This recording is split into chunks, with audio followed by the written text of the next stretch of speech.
This is NDTV,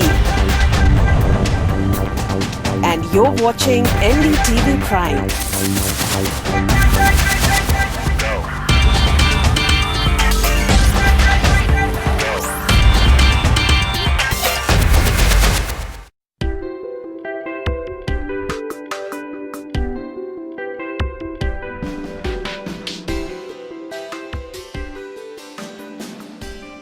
From a funding crunch to legal controversies to difference in startup founders' opinions to even the market just being too saturated.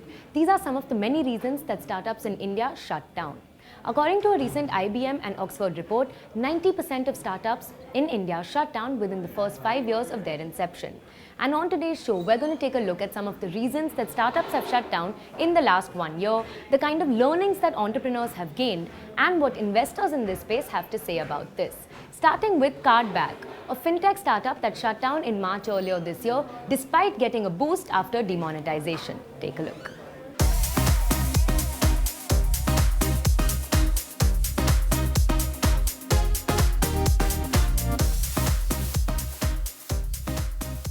I'm now joined by Mr. Nikhil Vasan, who is an entrepreneur in the fintech space, and his startup, which was founded in 2012, Cardback, shut down earlier this March. And we're about to find out why it shut down and what the learnings from that process were. So Nikhil, if you could start by telling us, you started in 2012 and it ran for a couple of years. So what happened that it shut down in March? So, there were a couple of reasons why we decided to shut down. One of them was related to the users that we were targeting in India. Okay. When we started out, we had a very different perception. We thought that the number of cards, especially credit cards, will soar. It will probably go up 10 times the usage. That didn't really happen. Okay. And what we saw was that the number of people with wallets went up, and that probably went up 100 times. Okay. And credit card usage was kind of tapered. It didn't really take off. It plateaued at a particular point. So when demonetization happened, we saw this huge boost given to the fintech industry, and while there were many other problems on the ground with that financial policy, mobile wallets took a big, soar at that moment. So still post demonetization, of fintech startup like Cardback didn't survive. So what was the impact of demonetization on your startup? So I would say the impact was positive. Okay. We saw a surge in the number of users that we were getting, especially organic traffic. Okay. And the organic traffic on our website and apps, they went up by 3 times. Okay. Without we spending any marketing money. Okay. So that was the positive impact. Right. And we understood why that is happening because people had questions in their mind. We've understood how the market wasn't probably ready for a product like Correct. this. So when you decided to shut down in March, what was the process of shutting down like? Because there's one aspect of having to deal with your customers, another aspect with your team. Correct. The third aspect is your legal aspect of actually shutting down the company. Correct. So was this an easy process for you? No, not at all. Okay. No. It took us a long time to decide that we have to shut down. Okay. And I think even after deciding, we took 2 months to digest the fact that we have to shut down the company. Right. Because as founders, you are completely vested in a company. You spent so many years, in fact. So I'd say there were 3 things that we did. The first thing was to ensure that our team, all the other team members apart from the 2 founders, should be placed somewhere. They should not be left in the lurch. Okay. The next step is to shut down the product, Okay. which is not a legal thing. It's your brand. Correct. So you inform your users that we are now shutting No down. longer there. Yeah. And if needed, you can give them a grace period to download the data that they have. Okay. And then the legal process happens. So Okay. the legal process it's pretty run of the mill, but it's very long. It can take up to 2 years. And it's still going on, is it? It's still going on. Yeah, Okay. yeah. It can take up to 2 years. So you're still in the process of shutting down at the moment, legally? Legally, it will take time. Yeah, It will take time. It takes anywhere between 8 months to 2 years, depending Right. on the stage of the company, depending Okay. on what filings you have to do.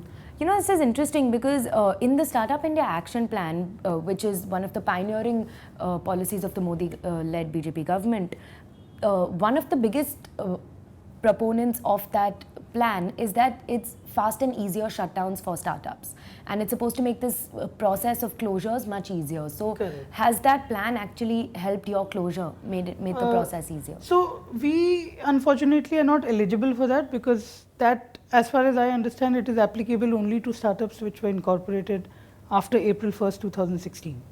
And yours we was were incorporated much before that. You know, in this space, you've said the legality and the team was difficult. Personally, as an entrepreneur, you had a co-founder as well, Nidhi. So, what were your takeaways from this personally as an entrepreneur, from this process? Because I've spoken to many entrepreneurs who say that failure is not should not be looked at as failure. It should be looked at as a learning curve, right? So, what was your learning? See, I'll definitely say overall it's a very rewarding experience. Okay. It's not probably financially it was not good for the founders because we didn't make any money, and even for the shutting down, in fact it's an irony, but for shutting down we have to use our own personal money, and it's going to cost us. It's going to cost you to shut down. It's going to cost us money to shut down the legal entity. How much, do you mind me asking? It'll go into lakhs. Into lakhs, Yeah, okay. yeah. So that's the irony, you are shutting down, the company is already bankrupt and you still have to spend money. Okay. So financially not rewarding, but overall I would say it's a very rewarding experience because you get to learn so many things. You deal with different types of people. Absolutely. It's not just your team, it's not just your users, it's also your investors, it's with potential buyers because we had a few acquisition offers. So a lot of things like that, right? So I would say overall a very good learning experience, and whenever you are out of a phase like this, you are wiser. That's what I would say. Thank you so much for speaking with us, Nikhil. Thank you. So we have a founder from the fintech space, an entrepreneur who is now, even though his startup has shut down, continuing with the faith in the startup ecosystem, says he wants to either work in a startup or maybe start another one in the future. Now we're going to go see another entrepreneur who was also in the logistics and delivery space to see his journey of starting up and shutting down. I am now sitting with 30-year-old Siddharth Arora, who was one of 3 co-founders of the now closed down delivery startup called Turant Delivery. And after entrepreneurship, he has now pivoted to joining the corporate world, and we are here to find out what this entrepreneurship journey was like and where he is now.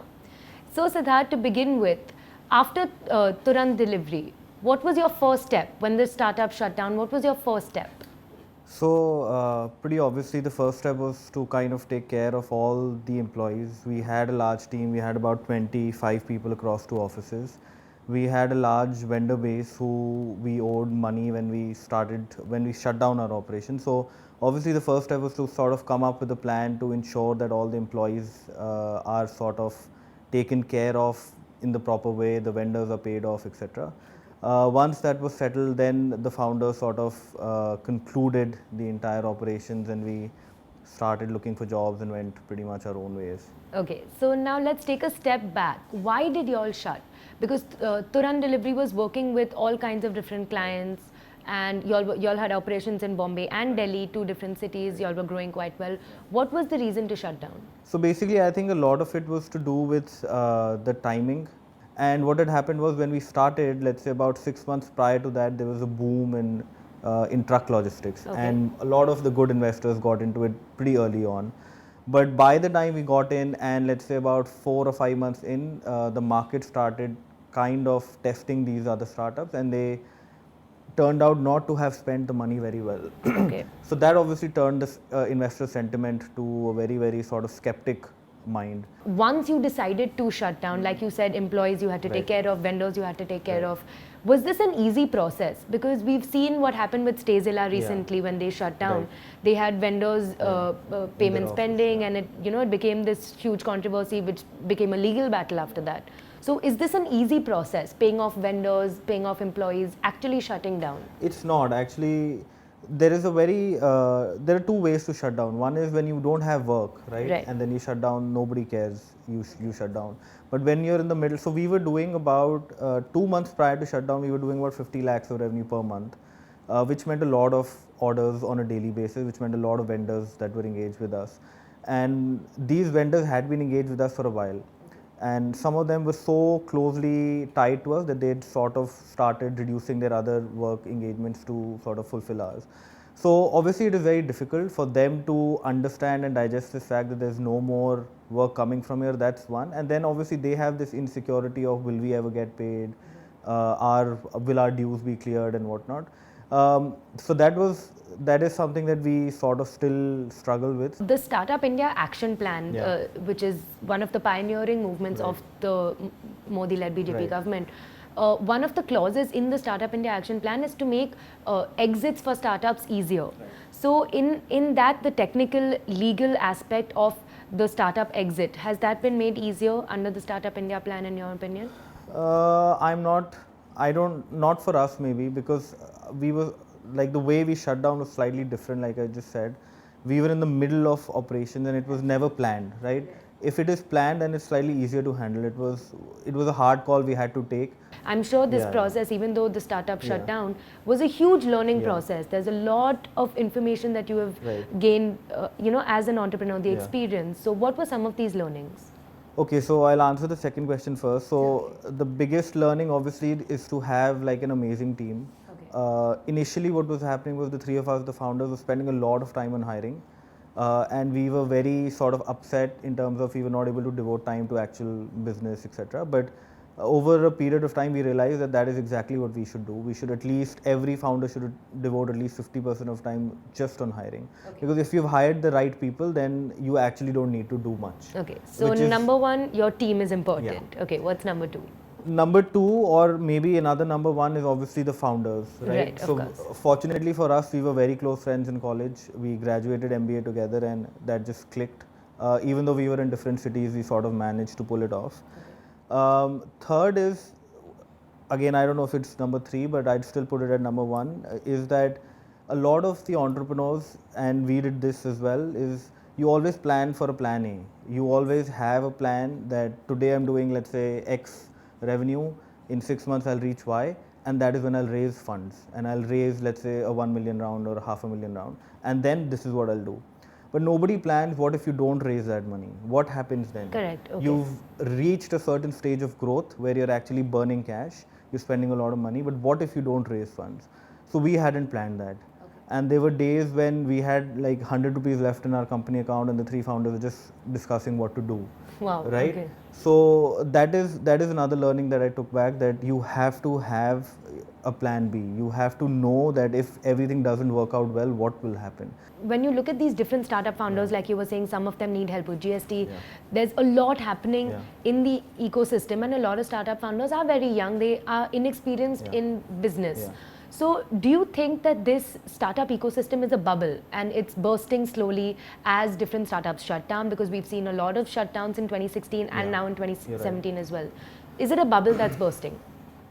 That's a very tough and a subjective question to answer. The bubble might not be the startups, but the bubble might be the investments that are coming in, right? Okay. And for us, we thought that it had burst already. And like you mentioned, right, Stayzilla and a lot of other companies have had this problem, who've raised a large amount of money and then they've had to shut down. So what had happened was, again, this is what I think, that anything new that came in, investors were early to jump in. They never waited to test it out. They never waited for the actual winner to emerge and then invest in the winner. So, but at the same time, I think it's good, because now what will happen is only the real problem solvers will get the investments, they will get the visibility, and which is the way it should be. Not everybody who starts should be encouraged or invested in. Absolutely. Like you said, it's a learning curve and there's lots of Yeah. experiences on the way. Okay, that's all the time we have. Thank you so much for speaking with us, Siddharth. No problem. It's been Thank great. you. It's been great. It's time for us to take a short break now, and on the other side, we'll be joined by Sunil Goyal, an investor from the firm Your Nest, who's going to give us insight into what entrepreneurs can do post a startup shutdown. Stay tuned.